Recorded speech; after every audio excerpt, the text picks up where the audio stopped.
There's not going to be a President Donald Trump. Fear is not going to be something that that's going to be what drives our country. We're not going to be scared of Muslims or immigrants or women. We're not actually afraid of anything. Trump is actually a result in many ways of the fact that much of the news programs didn't follow up and ask tough questions. The ratings go up because they can show up empty podiums saying Donald Trump is about to speak.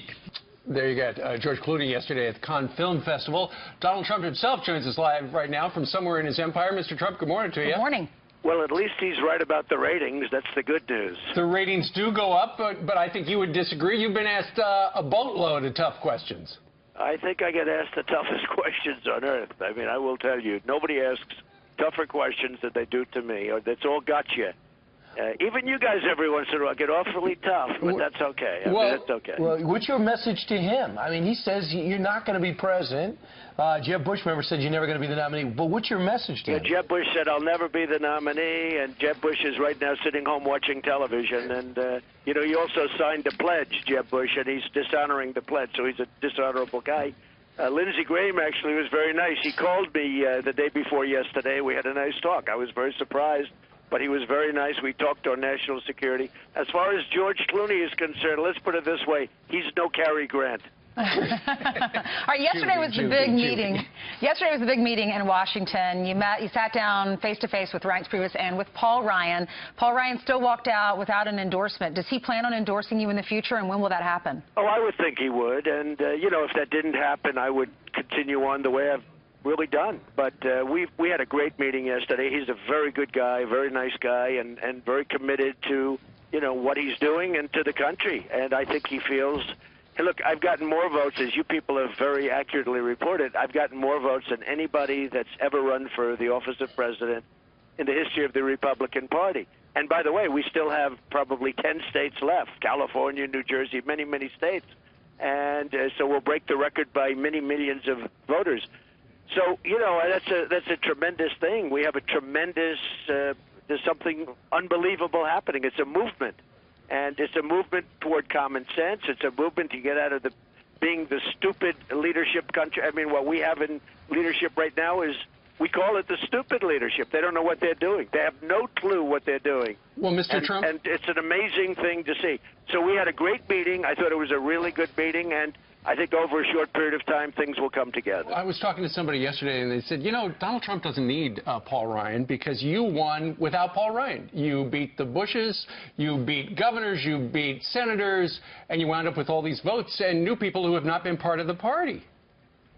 Well, I think you might be right. I'd rather see unity. I mean, I'm a Republican. I'm conservative. It's the Republican Party. I'm conservative.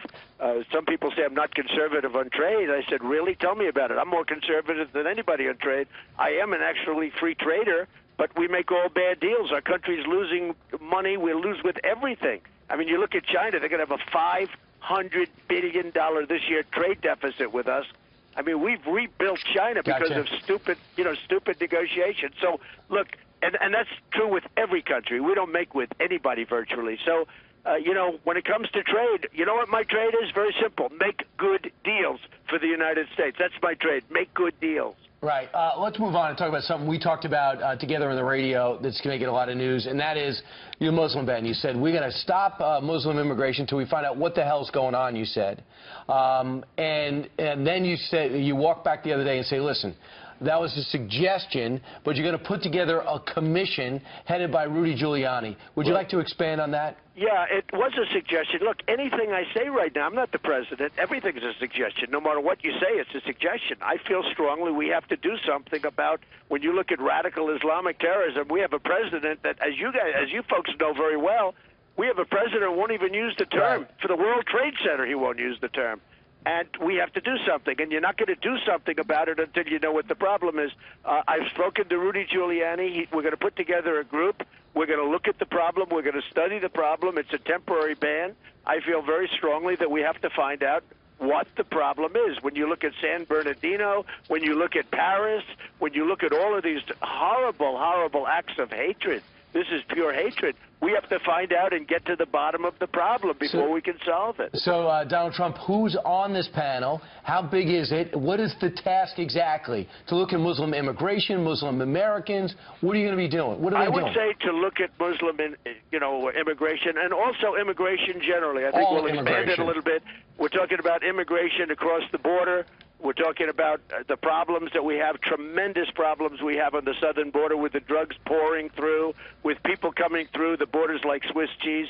You know, what's happened, I don't know if you saw it, but a week ago, 16,500 Border Patrol agents endorsed Donald Trump for president. Yeah. First time they've ever endorsed a president before. But Rudy's focus is on Muslim immigration, right? Muslim, but I also want him to take a look at the southern border, and we're going to put together a really stellar group of people. Okay. Rudy will be the chairman, and he should be able to come back. You know, he moves quickly. He should be able to come back quickly.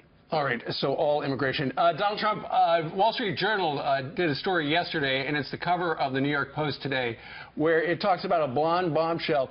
Apparently, the Clinton charity has committed $2 million to Energy Pioneer Solutions, a company owned in part by this woman right here, a woman by the name of Julie McMahon, who describes herself as a close personal friend of Bill Clinton, lives in Chappaqua, not far from the Clintons, and apparently she has denied repeatedly being romantically involved, but she is the woman who has been rumored to have been dubbed the Energizer Bunny by the Secret Service in Ron Kessler's book, The First Family Detail.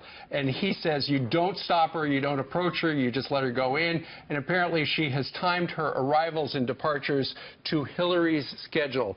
I'm wondering if you'd like to weigh in on this blonde bombshell story.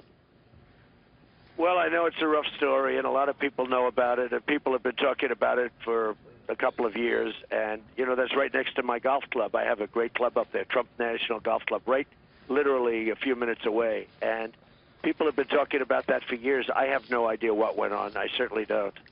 But when it comes to the foundation and money given to a company from the foundation, a charity, is there something there that deserves further investigation? Well, I assume you put the word charity in quotes. I hope you put the word charity in quotes, right? Well, nonprofits are not supposed to act in anyone's private interest, and apparently Bill Clinton, in addition to, you know, the foundation committing this money to this company that she owned in part, apparently he went to bat with the Secretary of Energy and asked for them to wind up with some money. And I think the Energy Department, the feds, gave the company $812,000. Wow, it's a bombshell. There's no doubt about it. Yeah, her dad's a millionaire and a donor to the Democratic Party, and her charity provides energy savings to rural America, families that can't afford their energy payments, and making energy more efficient for communities. Yeah, I can imagine. But is that going to be an area of your focus, the Clinton Foundation? Oh, I don't know. I mean, I really don't know. You know, she's been playing the woman card, and I have to hit her back whenever she does that. It's all nonsense when she gets up and she reads off a teleprompter something about women. And nobody has more respect for women than I do, and I think you folks know that, but nobody has more respect for women than I do. But I think this is a bombshell, and people have been talking about it for a long time. Well, the Washington Post is sending 20 reporters after you. Let's see how many they put on this. Right. I wanted to ask you, to the Obama administration sending letters to every single school district now, allowing transgender students to choose their bathrooms, and they're saying that if schools are not on board with this, they could lose federal funding and they could face lawsuits. Well, I think this should be a state's issue. It's become a huge story, and yet it affects, and everybody has to be protected if it's one person, but it's a tiny, tiny portion of the population, and it's become a massive story. I think this should be a state's issue, and as many other things should be, by the way, and the state should decide. Do you think boys, the way their gender, they should use the bathroom of the gender they were born with? Well, right Same with now, girls? Brian, it's a new issue, and right now I just don't have an opinion, but what I would like to do is I would like to see the states make that decision. Lastly, Donald Trump, everybody talks about what these lawmakers said to you. What did you say to them? And where do you think what issue do you have to go the furthest to come together on? Well, I tell you, it really was a good meeting yesterday with Paul Ryan and the group. We had a group of really terrific and very well-known congressmen and women. We had a terrific meeting. I mean, it was a very friendly meeting, and I think, you know, if you look at platforms, Nobody agrees 100% on a platform. When you run for president, you take a look over the years, there are always things where there's a difference between the platform and maybe the person's views. But I think we are very close on many of these things. Look, on trade, it's good deals, as I said. On other things that, we're talking about, I'm very strong on the border. I think most of these people are pretty strong on the border. But they're for the TPP. Paul Ryan's for the TPP. You're not. I am not for the TPP. I want a much stronger deal. I want a much better deal, and I want a deal that doesn't allow other countries to manipulate their currency, and TPP does not cover that, which is a huge problem. Wow. All right. It is a huge problem. All right, Donald Trump, thank you very much. Have a great weekend. Okay, thank you very much. We should also point out we did invite Hillary Clinton and also Bernie Sanders to be on the program today, and they declined.